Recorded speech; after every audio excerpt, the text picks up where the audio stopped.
Have you ever wondered why a man who seems unshakably composed can suddenly be undone by the mere presence of a woman, not by her words, not by her actions, but by something invisible, almost impossible to name? Most people believe attraction is about beauty, charm, or cleverness. But the truth is far more unsettling. The feminine force that captivates men most deeply is not external at all. It is energy, a field of unseen gravity that Carl Jung described as the anima, the living, breathing image of the feminine in the male unconscious. What you think pushes him away, your silence, your mystery, your refusal to bend, may actually be the very thing that binds him closer. Today, we step into that shadowed space where psychology and archetype meet, and uncover why men cannot resist the woman who embodies her own energy fully. Attraction, when stripped of surface illusions, is the stirring of unconscious recognition. Jung understood that men do not merely see women as individuals, they see through them into their own uncharted depths. Every man carries an inner feminine image, shaped by childhood, mythology, longing, and fear. When he encounters a woman who vibrates with self-possession, her very presence resonates against that image. It is not conscious desire that compels him, but a deeper magnetism, the way the soul leans toward wholeness. He does not pursue her simply because she is desirable, but because she awakens in him a forgotten part of himself. This is why the most irresistible feminine energy is not frantic, needy, or eager to please. It is stillness, rootedness, the quiet power of knowing one's worth. A man may flirt with the dazzling, but he is haunted by the grounded. He may be entertained by the one who bends to his whims, but he is transformed by the one who does not. And when you embody this, you are no longer trying to attract him, you become the mirror in which he sees the man he wishes to be. But here lies the paradox. Most women, taught to equate love with sacrifice, mistake overgiving for intimacy. They lean forward when the very art is to lean back. They fill the silence when silence is precisely what magnetizes. To hold one's ground, to embody the energy of, I am enough, is to stand in the archetype of the queen, radiant not because she demands attention, but because she requires nothing. This is what Jung called individuation, the process of becoming whole, unbroken by the hunger for external validation. You have felt it before, the moment when you pulled back from seeking, and suddenly he leaned closer. You did nothing. You simply allowed your presence to remain sovereign. This is not manipulation. This is alignment. It is the law of polarity, as ancient as myth itself. The masculine seeks direction, the feminine embodies being. Together they complete the circuit of desire. Consider the myths where men journeyed through darkness for a glimpse of the feminine mystery, Orpheus descending to retrieve Eurydice, or knights in endless quests for the Grail. These stories whisper the same truth: men are compelled by what they cannot fully possess. The feminine becomes irresistible not by revealing everything, but by radiating a depth that promises more than the surface can hold. She is not a puzzle to be solved, but an ocean into which he longs to plunge, even at the risk of losing himself. When you step into this archetypal role, you become less a woman he dates and more a force he orbits. He senses it in the cadence of your breath, the unhurried grace of your movements, the refusal to trade your essence for approval. And it unsettles him. It draws him into the unknown, where his soul longs to awaken. Jung warned that the anima could devour or redeem a man. Which path he takes depends not on you, but on whether you remain anchored in your own selfhood. This is the trick, though it is no trick at all. Men cannot resist what they cannot control, yet what they cannot control is precisely the woman who governs herself. To live this truth is to ignite in him both desire and reverence. When a woman embodies this energy, she becomes less a participant in romance and more a catalyst of transformation. Her presence ignites the hidden chambers of a man's unconscious, stirring archetypes older than civilization itself. The warrior within him feels summoned not by conquest, but by reverence. The wanderer within him senses he has arrived at a place beyond maps. And the boy within him trembles, sensing the maternal echo of the anima, the inner feminine he has long exiled. This convergence does not happen because she has performed, begged, or persuaded, it happens because she has remembered herself. What makes this force so unshakable is its refusal to dilute. In a world where countless women are conditioned to adapt, to mold, to sacrifice their edges for acceptance, the one who refuses to fracture is an anomaly. Her wholeness carries a gravitational pull. This does not mean she is cold or distant, it means her warmth is not transactional. She gives without the weight of debt. She receives without apology. She holds space without the frantic need to fill it. Men feel this distinction instantly, though few could articulate it. They only know they cannot forget her. It is no accident that Jung spoke of the shadow in the same breath as desire.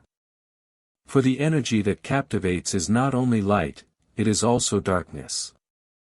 A woman who owns her shadow, who does not hide from her anger, her hunger, her wounds, radiates a completeness that terrifies and fascinates. She is not sanitized for comfort. She is raw, alive, untamed by the sterile scripts of how a woman should be. This authenticity is dangerous because it bypasses the ego. A man senses in her the possibility of his own unraveling, and paradoxically, he hungers for it. To touch her presence is to taste his own wholeness, and that is a flavor no surface charm can replace. This is where many falter, in mistaking performance for essence. The feminine energy that men cannot resist is not a mask you put on. It is not the feigned aloofness of withholding texts, nor the rehearsed indifference of calculated detachment. Such tactics reek of desperation disguised as strategy. The real force is quieter, subtler, deeper. It arises when a woman has faced her own abyss and chosen not to run. When she has buried illusions of needing to be chosen in order to matter. When her worth is so woven into her bones that the world cannot unthread it. From this soil, the irresistible presence blooms. Notice how this changes the dynamic entirely. She does not chase, for there is nothing she lacks. She does not cling, for she knows loss does not diminish her essence. She does not contort, for she understands the right man is not found through self-erasure, but through self-revelation. And so, instead of leaning into control, she leans into being. The result is a paradox men cannot solve: she is available, but never graspable, close, but never caged, tender, but never tamed. This paradox is the heartbeat of attraction itself. Look at history, and you will see its pattern. Cleopatra held empires in sway not simply by beauty, but by her refusal to shrink. Helena of Troy sparked wars not by seduction, but by embodying a myth men projected their longings onto. These figures endure because they reflect something primal in the psyche, the feminine that cannot be consumed, only revered. To embody even a fragment of this energy is to enter that lineage of magnetic power. And here is the challenge placed before every woman listening: to stop negotiating her worth as though it were a commodity. To stop believing that love must be earned by effort. To step into the truth Jung urged, that individuation is not about pleasing others, but about becoming indivisible within oneself. Men sense this indivisibility. They are undone by it. The deeper one looks into this dynamic, the clearer it becomes that the feminine energy men cannot resist is not a strategy but a state of being. It is the quiet, unwavering rhythm of self-trust. The world may mistake this for arrogance, but Jung would have called it individuation, the rare moment when the ego no longer scrambles for external mirrors because the soul itself has become whole. When a woman embodies this, she moves differently. She does not rush to prove her place in his life, she allows him to discover his own desire in her presence. She does not ask, will he stay, but simply radiates, I remain. This unshaken core does not guarantee permanence with any one man, but it guarantees reverence in every encounter. Men sense in her the rarest of energies, sovereignty. Sovereignty is not hardness or detachment, it is a soft flame that refuses to be extinguished. It is the glow of a woman who can walk alone without bitterness, whose silence is not emptiness but fullness contained. Men who come near her feel simultaneously comforted and unsteady, for they are drawn into a paradox their logic cannot grasp. How can she need nothing from me, yet stir everything within me? That question alone is what binds them, for the unconscious always seeks to resolve what the conscious cannot. Here, psychology and myth intertwine. In Greek tragedy, the hero often meets the figure of the mysterious feminine, the oracle, the goddess, the maiden, who forces him into confrontation with himself. She is less a love interest than a threshold. Men are not drawn to her because she is easy to attain, but because she embodies the mystery they secretly long to face.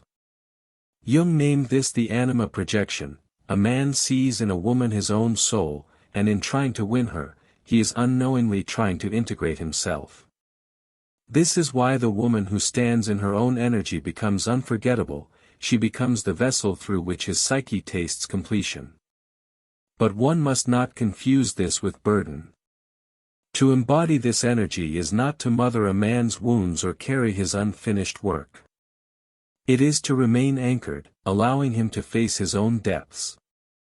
Too many women mistake being needed for being loved, sacrificing their wholeness to hold together a man who has not yet chosen to hold himself.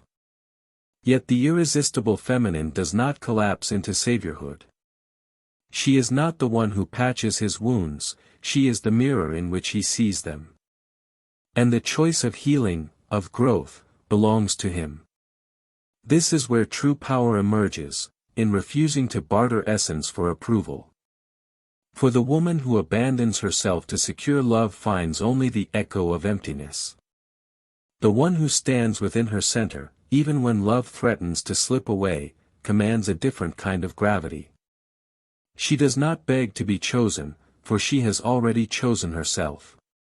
Men feel this in ways beyond words. It awakens not just attraction, but reverence, a sense that they are standing before something holy, something not to be possessed but honored. And here lies the secret Jung would whisper across time: the anima is not about pleasing him, it is about completing you. When you embody your own depths, you cease to orbit around his validation. You become, instead, the axis around which desire spins. And in that axis, he feels both his hunger and his fear, his longing and his resistance. Whether he rises to meet you or recoils into smaller loves is his journey. But your energy, anchored, sovereign, luminous, remains beyond his control. This is why the feminine force men cannot resist is not a tactic, not a trick, but a truth. A woman who belongs fully to herself belongs to no one else, and yet paradoxically, she is the one every man aches to find.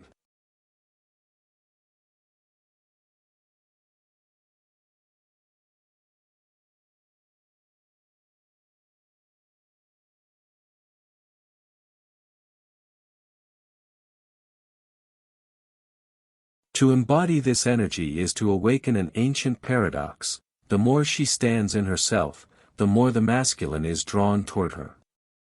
It is not the desperate grasp of one who fears abandonment, but the magnetism of one who does not chase. Men sense in such a woman something primordial, an echo of the archetypal feminine that has haunted myth and dream since the beginning of human consciousness. She is Eve before the fall, Persephone walking between worlds, the queen who sits unmoved upon her throne. The force that draws him is not compliance but sovereignty, not submission but essence. And yet, this sovereignty is not an armor. It is not a wall built to keep love away. True feminine energy, the kind Jung intuited, is fluid, receptive, alive. It bends without breaking, listens without losing, yields without surrendering its core. The woman who embodies this is not rigid, she is like water contained within her own vessel. She does not spill herself out to prove her devotion. She flows only where she chooses.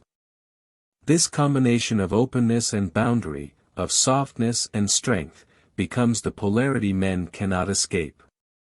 He feels both the safety of her warmth and the awe of her distance, both invitation and challenge intertwined.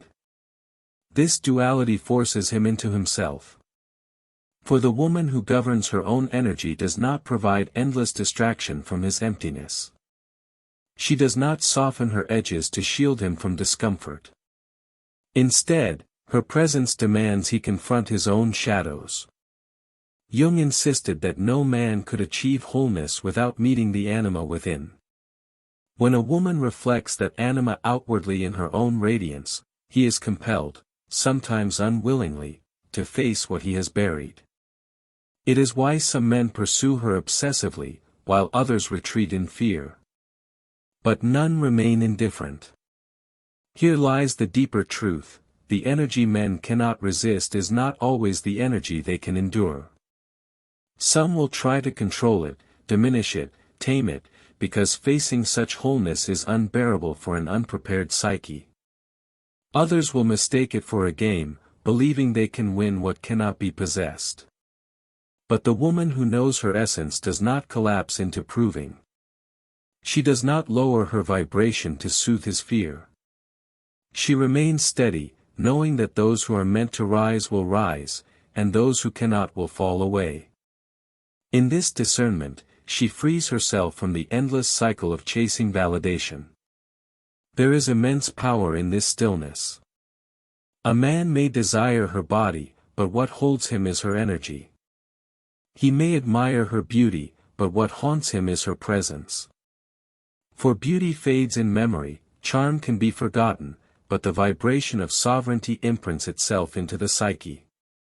Long after she has left the room, he feels her absence like a missing chord. Not because she manipulated, but because she revealed a frequency his soul longs for but cannot generate alone. This is the haunting power of the feminine aligned with herself. And so, the question for every woman is not, how do I keep him, but how do I keep myself? For when she does, attraction ceases to be a battlefield and becomes a natural law.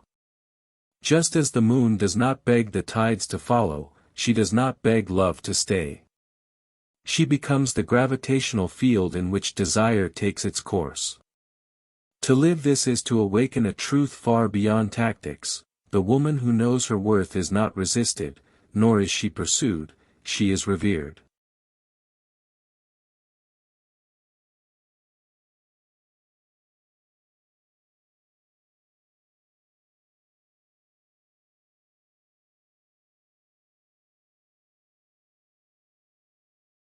There is a reason why men speak of certain women years after they are gone, as if their presence lingers in the marrow of memory. It is not their beauty, for beauty can be replaced. It is not their cleverness, for wit can be matched. What remains is the imprint of essence, the unshakable memory of a woman who carried herself as whole. Jung taught that the psyche is marked most deeply by encounters that force it into confrontation with its own depths. A woman who embodies her energy becomes such an encounter. She is not remembered as entertainment, but as initiation. This is why men oscillate between longing and resistance in her presence. She awakens both desire and dread, for she represents the unknown within themselves. To approach her is to risk dissolution of the shallow self, and yet to avoid her is to remain incomplete. She embodies what Jung called the numinous, the sacred and terrifying presence that reveals more than one is prepared to see. For some men, this energy becomes the catalyst of transformation. For others, it is the reminder of their unwillingness to grow. Either way, she alters the landscape of their psyche simply by existing in truth. Consider how this plays out in the subtle theater of daily life. A woman anchored in her essence does not chase after attention, yet heads turn when she enters the room. She does not over-explain her silence, yet her silence speaks volumes. She does not rush to fill every pause, yet her presence makes others lean into the pause with curiosity. Men sense in her a paradox that the conscious mind cannot resolve. She is both near and unreachable, tender yet untouchable, warm yet sovereign. This paradox awakens a restlessness in the masculine soul, for it longs to bridge the unbridgeable. And so he tests her. Not always out of cruelty, but out of unconscious instinct. He pulls away to see if she collapses. He withholds to see if she bends. He doubts to see if her certainty fractures. But the woman who has met her own shadow does not falter. She has already walked through the abandonment she feared. She has already faced the loneliness she once fled. She has already touched the fire of her wounds and emerged intact. What, then, can his withdrawal take from her? What, then, can his silence steal? The more she refuses to collapse, the more he realizes she cannot be destroyed.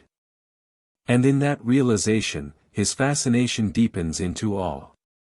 Yet this is not about power over him. It is about power within her. For the irresistible feminine energy is not a performance designed to capture another, it is a return to essence. It is the moment she realizes that her worth does not rise and fall with his gaze. That her beauty is not diminished by his blindness. That her soul remains radiant even when unseen. This realization is the alchemy that transforms longing into sovereignty. And when a man stands before such a woman, he is not seduced by her perfection but by her truth. Every myth of love, every legend of desire, whispers this secret. Men may chase the siren, the goddess, the muse, but what they truly seek is the reflection of their own wholeness in her. And she, in embodying her energy, offers not completion for him, but a mirror. Whether he embraces what he sees or flees from it is no longer her concern. For the energy she holds is not contingent, it simply is. Like the sun, she shines without asking who notices. Like the ocean, she moves with depth regardless of who sails upon her surface. This is the energy. In every age, poets and philosophers have wrestled with the mystery of why certain women remain unforgettable. Jung gave us the language to explain what myth and song have always hinted at: men do not fall for faces or figures alone, but for the resonance of archetype. The woman who embodies her energy becomes a living symbol, and symbols bypass the rational mind. They strike the unconscious directly, like lightning cutting through a darkened sky. That is why a single glance, a word spoken with rooted certainty, can linger longer than years of shallow intimacy. She does not perform seduction, she becomes the embodiment of what his psyche already longs for. Yet it is crucial to understand that this embodiment is not about perfection. The irresistible feminine energy is not flawless beauty, nor endless kindness, nor submissive compliance. In truth, it is woven from contradictions. She is tender and fierce, receptive and immovable, nurturing and uncompromising. To the unprepared eye, she is a paradox. But paradox is precisely what the masculine longs for it is the doorway to expansion. The woman who lives her wholeness reminds him that life itself cannot be controlled or simplified, it must be surrendered to. And surrender is the very act his soul aches to experience, even as his ego resists it. Men often confess they do not understand why they are drawn to such women. They say, there is something about her, as if language has failed them. And indeed, language does fail, for energy precedes words. It is the curve of her stillness, the way her laughter carries both light and shadow, the way her silence feels like a mirror. Men cannot quantify it because it is not meant to be quantified. It is the psyche's recognition of archetype, the anima awakened. Jung taught that the anima can be both guide and destroyer. When a woman carries her essence fully, she becomes both, the one who invites him into his depths, and the one who unmasks him if he refuses. But let us be clear, her power does not come from how he responds. It comes from the fact that she no longer bargains with herself. She has stepped beyond the old scripts of proving, pleasing, or persuading. She does not lean into performance, for performance is the language of insecurity. Instead, she leans into presence, and presence is the language of truth. This distinction changes everything. For the man who comes near her realizes he cannot win her by tactics or charm. He can only meet her by rising into his own wholeness. And whether he rises or retreats, her energy remains untouchable. Here lies the reason why men cannot resist what they cannot contain. A woman who knows her worth is like fire, one can warm by it, illuminate by it, even be transformed by it, but one cannot hold it without being changed. She does not belong to anyone, yet everyone who encounters her feels marked by her. She becomes, in Jungian terms, a numinous presence, sacred, dangerous, unforgettable. To stand in her orbit is to be reminded of what one lacks, and to be dared to evolve. And so, her allure is not in making him feel comfortable, but in making him feel alive. Comfort can be forgotten, aliveness cannot. She stirs his unconscious into motion, and once that stirring begins, it cannot easily be silenced. This is why men remember her in their solitude, why they dream of her years later, why they compare others against the memory of her. She is not a ghost haunting them, she is their own unfinished longing reflected back. The lesson is clear, the feminine energy the woman who embodies her full feminine energy is not irresistible because she bends herself into someone else's dream, but because she refuses to betray her own essence. Jung knew that individuation required confrontation with shadow, the parts of ourselves we would rather deny. Most women are taught to bury their anger, their desire, their hunger for more. Yet when she dares to bring these shadows into the light and claim them as hers, she ceases to fracture. She is no longer split between the image she presents to the world and the truth she carries within. That unification radiates outward like a silent beacon, and men feel it before they ever understand it. A man may believe he wants sweetness without fire, devotion without boundaries, affection without depth. But what seizes him in his core is precisely the opposite. He cannot stop thinking of the woman who carries contradiction in her eyes, the softness that can soothe and the steel that cannot be bent. She does not seek to erase her complexity to be more palatable. She embodies it. And by embodying it, she awakens his own buried contradictions, the boy who longs for safety and the man who yearns for challenge, the ego that resists surrender and the soul that craves it. This dissonance electrifies him. It is not her effort that captivates him, but her refusal to dilute what she is. Notice how this changes the entire landscape of attraction. The woman who clings, who anxiously grasps, may stir a fleeting egoic interest but rarely endures in memory. The one who steps back into herself, who anchors in the knowledge that her worth does not depend on him, becomes unforgettable. For she does not beg him to choose her, she reveals the weight of what it would mean if he did. This revelation unnerves him, because it touches a place his rational mind cannot control, the unconscious recognition of the anima, the eternal feminine that promises both danger and salvation. In her presence, he feels the edges of his own incompleteness. He senses the possibility of transcendence, yet also the risk of dissolution. This dual awareness explains why some men chase obsessively while others retreat in fear. It is not she who confuses them, but their own inner turmoil reflected back with merciless clarity. Jung would say she has become a mirror for his individuation, a living reminder of the work he has yet to do. And in this mirror, he sees not only her, but himself. Yet the secret of her magnetism lies not in what she awakens in him, but in what she no longer needs from him. When a woman is rooted in her own essence, her energy is sovereign. She can welcome a man into her orbit, but she does not collapse if he departs. She can revel in closeness, but she does not dissolve into despair at distance. Her center is intact, her flame self-sustained. And this autonomy does not repel, it intoxicates. For the masculine, no matter how he resists, is magnetized to the feminine that is whole unto itself. It is the paradox men cannot solve, the mystery that leaves them restless and haunted. This is why the most powerful attraction arises when she least chases it. When she is simply living, breathing, existing in her truth. When her laughter rings with both light and shadow, when her gaze does not plead but witnesses, when her silence does not demand but declares.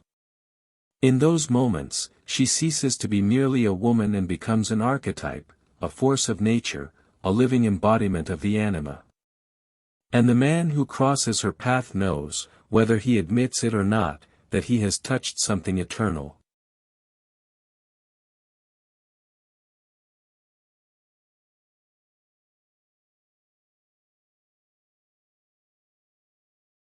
There is a sacred tension that arises when a woman no longer negotiates her essence.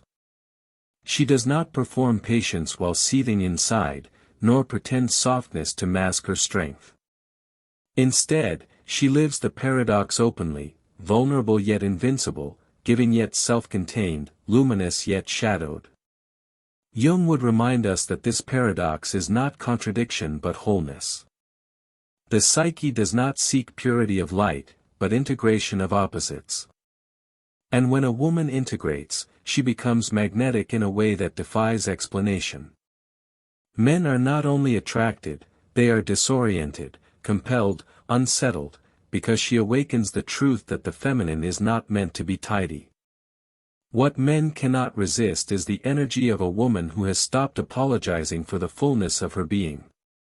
She does not shrink her laughter because it echoes too loudly in the room. She does not dull her passion because it intimidates fragile egos. She does not silence her intuition because reason dismisses it. Instead, she wears them all as facets of her crown. And that crown is not bestowed by external praise, it is forged in solitude, in nights of doubt, in years of wrestling with her own reflection until the reflection no longer frightens her. This inner coronation marks the moment she ceases to be forgettable. In her presence, a man feels time stretch. He notices the cadence of her silence, the way she does not rush to answer, the way her stillness contains more than his words. He senses in her what Jung called the numinous, an aura of the sacred that cannot be commodified. She does not offer him the easy balm of flattery, nor the shallow game of control. She offers him, instead, the unshaken reality of herself. And in that reality, he encounters his own limits. He feels simultaneously pulled to expand and terrified to surrender. That is why some men will mistake her for danger. Others will mistake her for destiny. But none will forget her. This is the irresistible feminine energy, the vibration of self-possession. It is not coldness, though it may be misread as such. It is not indifference, though it refuses desperation. It is the power of one who has found the axis within herself and will not abandon it, no matter how love tests her. This constancy is foreign to many men, for they are accustomed to women who bend, who shape-shift, who betray their own needs to secure affection. To encounter one who refuses to break is to stand before something archetypal, something older than story. And yet, she is not rigid. She does not close her heart to avoid pain. Her openness is precisely what makes her sovereign. For she has learned that rejection cannot dismantle her worth, that abandonment cannot erase her essence. She can give freely because she knows what she gives does not deplete her. She can receive joyfully because she no longer feels guilt in abundance. This fluidity makes her radiant, yet her rootedness keeps her untouchable. The combination disarms him. For he cannot control what he cannot fracture. It is here the paradox sharpens. He feels safest where he is most challenged, most alive where he is least certain. The irresistible woman forces him into contact with his own unconscious longing, not because she manipulates, but because she embodies. She does not stand in opposition to him, she stands in union with herself. And that union whispers to him that his own soul remains incomplete until he dares to mirror her. This, then, is why she lingers in his mind when others fade. She is not a chapter in his story, she is a threshold. Crossing her presence changes him. Refusing to cross it haunts him. But either way, she remains unforgettable, for she is no longer playing at attraction, she has become attraction itself. When Jung spoke of the anima, he was not describing a shallow idea of femininity but the eternal image of the feminine embedded in the male unconscious. To encounter a woman who carries this energy fully is to encounter one's own unclaimed soul. That is why she is not merely desired but revered, feared, even resisted. The man who stands before her is not facing only a woman, he is facing the possibility of his own transformation. She is mirror and flame, threshold and temple. And this recognition unsettles him, for he cannot control what he sees in her. He can only choose whether to rise toward it or retreat into lesser loves. The energy that makes her irresistible is therefore not about what she gives to him, but what she refuses to surrender within herself. Her gaze does not ask, "Am I enough?" Her presence declares, "I am." Her silence does not beg for filling, it demands reverence. Her body does not plead for validation, it radiates wholeness. This is the language of sovereignty, and men who encounter it are torn open because it exposes every place where they themselves are fragmented. And yet, her power is not a rejection of intimacy. It is not the brittle detachment of one who has been wounded and now hides. It is the luminous strength of one who has walked through her wounds and returned crowned. Her love, when given, is vast. Her tenderness, when revealed, is disarming. But she does not give either from fear. She gives because her essence overflows. She withholds not out of strategy, but out of discernment. And this balance, this ability to love without losing herself, is what binds men to her in ways they cannot name. The masculine psyche senses in her an archetypal truth, that the feminine is not meant to be possessed but honored. He may try to tame her, to reduce her to comfort, to frame her as a conquest, but her energy slips through such cages. She is not a prize to be won, she is a force to be met. The man who attempts to grasp her too tightly will find only emptiness, like trying to capture water with closed fists. The one who approaches with reverence, however, discovers that her depth is inexhaustible. And in that discovery, he feels alive in ways he did not know possible. This dynamic is not new. It pulses through myth and story. The Grail quest, where knights sought the sacred vessel, was not about conquest but about worthiness. The Grail could not be taken, it could only be revealed to the one pure enough to receive it. So it is with the feminine energy Jung described. The woman who knows her worth is the Grail, men may quest for her, but she reveals herself only to those who can meet her in truth. This is why she is irresistible, not because she bends to be seen, but because she stands as the very thing that must be sought. And the paradox deepens. For the more she belongs to herself, the more he feels drawn to belong to her. The more she withdraws from neediness, the more he feels his need for her. The more she abandons performance, the more his unconscious recognizes her as authentic. This is not manipulation, it is magnetism, the natural law of polarity. Light bends toward gravity, rivers flow toward the sea, and men move toward the feminine energy that refuses to abandon itself. What, then, is her secret? It is not beauty, charm, or submission. It is presence. To be so wholly present in her own essence that she becomes a mirror of eternity itself. And once a man has seen eternity reflected in her eyes, how can he return to the ordinary without longing? He cannot. And so, she remains, the haunting, unshakable reminder of what the soul truly seeks. The irresistible feminine is not a performance designed to ensnare, but a frequency that cannot be counterfeited. It emerges when a woman no longer fears her own depth.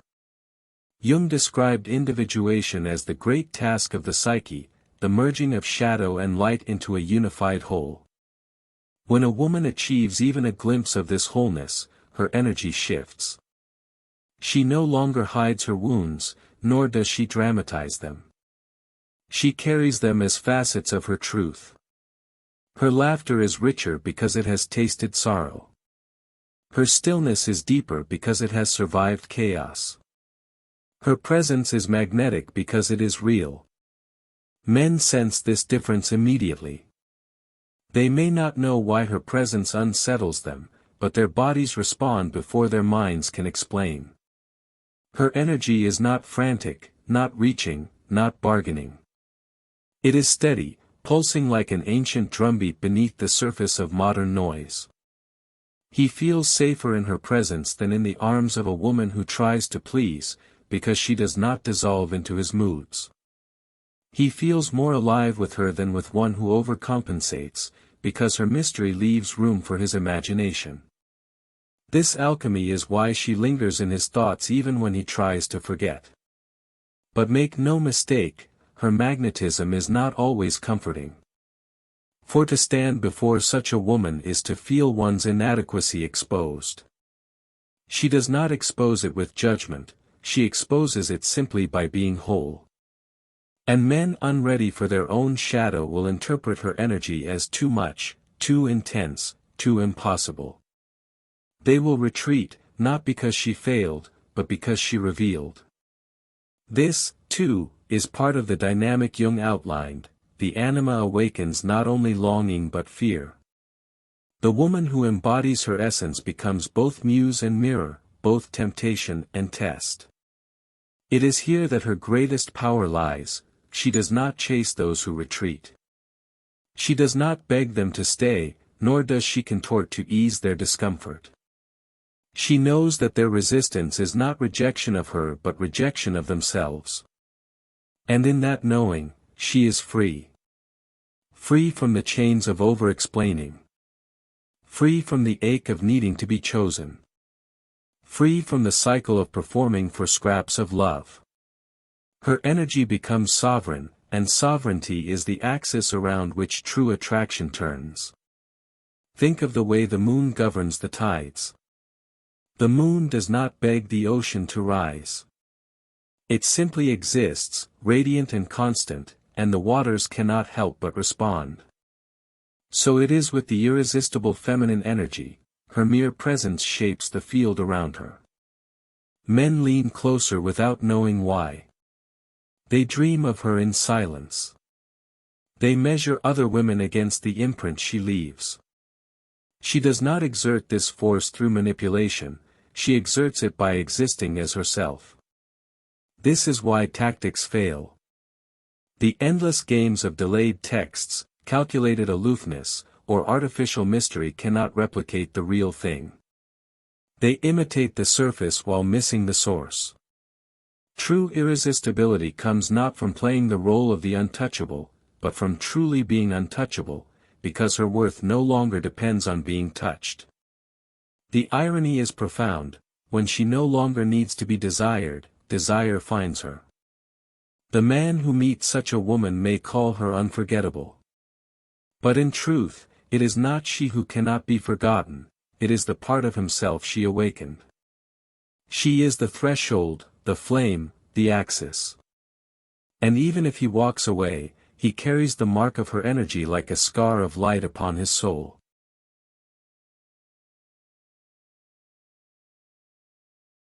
There comes a moment in every woman's journey when she realizes that the love she craves cannot be begged from another's hand, it must first be born within her own soul.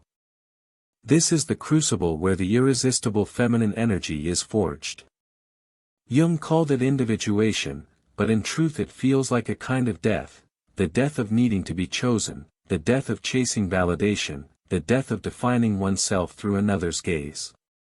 And in that death, something radiant is reborn. A woman who knows her worth does not glow with desperation, she burns with sovereignty. Men sense this sovereignty before they see it. It is in the way she moves without apology, in the way her eyes rest without pleading, in the way her laughter ripples free of self-consciousness. She is no longer trying to be enough for anyone, and paradoxically, this is precisely what makes her more than enough. Her energy no longer leaks outward in frantic grasping, it folds inward, becoming luminous, contained, whole. This is why men cannot resist her, not because she tricks them, but because her presence whispers of a mystery they cannot possess yet cannot ignore. Attraction becomes alchemy in her presence. He does not simply want her, he feels undone by her. She is not a prize to display but a mirror that reflects both his potential and his incompleteness. If he is unready, he will recoil. If he is brave, he will rise. Either way, she alters him, for he has touched a force greater than the ego, the living embodiment of the anima, the eternal feminine that speaks in dreams, myths, and longings. And yet, her secret is not in holding him, it is in holding herself. She does not collapse when he withdraws, because her axis is not anchored in his approval. She does not crumble when he doubts, because her faith is not in his recognition but in her own essence. This freedom is what terrifies and fascinates men.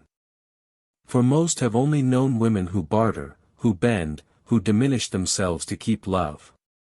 To meet one who refuses such bargains is to stand before a threshold, he must grow, or he must leave. But she remains, untouched in her worth. Here lies the liberation that every woman deserves to taste, to stop performing, to stop chasing, to stop shrinking. To live as if her energy is not a commodity but a crown. To move through the world not as someone seeking to be completed, but as someone already whole. This shift is the birth of true magnetism. For the feminine that knows herself does not need to beg for devotion. Devotion arrives unbidden, for the masculine cannot help but orbit what it cannot command. This is the culmination of every whisper of myth, every shadow of psychology, every lesson of longing. The woman who is most irresistible is the one who has nothing to prove. She does not chase love, she radiates it. She does not beg to be chosen, she chooses. And in her choice lies her ultimate freedom, to welcome love without losing herself, to release it without collapsing, to walk forward crowned in her own essence.